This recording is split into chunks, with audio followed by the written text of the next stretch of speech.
Here is the number one secret to dealing with overdrawn directors' loan accounts in liquidation when you're going through insolvency.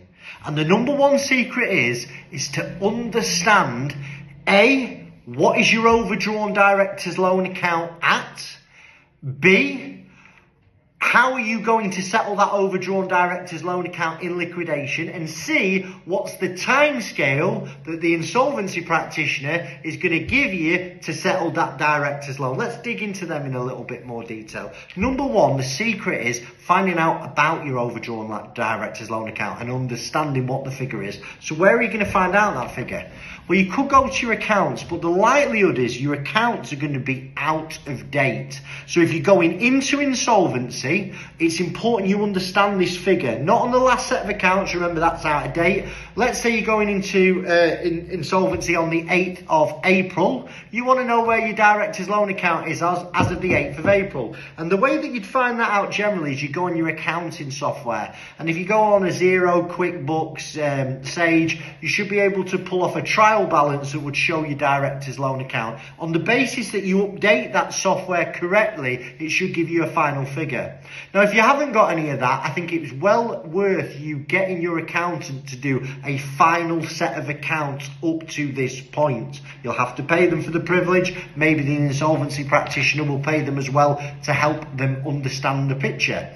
If you can't do either of them, you want to get your insolvency person to do a transactional analysis on your business bank accounts since the last set of accounts, because that'll at least tell the insolvency practitioner how much you've drawn out of the bank since your last set of accounts. And remember, if you've been insolvent since the last set of accounts, so let's say you didn't pay the corporation tax on your last set of accounts, you're insolvent, then what they can do is anything that you've taken out as a dividend will be reclassified on an overdrawn director's loan account.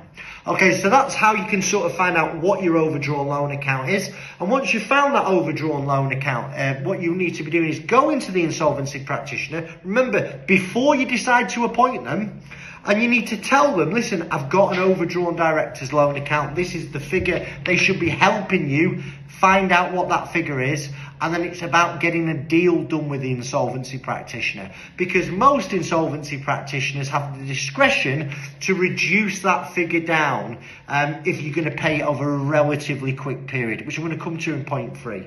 Now, let's have a look at what type of deal you're going to get done. I've said this before, if you're in rented accommodation with very little money, very little disposable income, it'll almost get written off, okay? If you're in £1 million pad with no mortgage, then you're going to be paying more of it back. But even if you've got that type of equity, you can still get a discount done. Most people are somewhere in the middle where they've got a house, they're married, they've got a mortgage, they've got some equity. And if you've not got a high disposable income or cash readily available, that's where you can go to the insolvency practitioner and get a good discount done. You might get 60p off.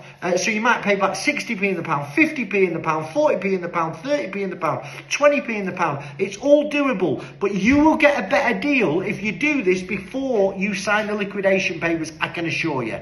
And point 3 is, what's the time scale that you can get that paid over?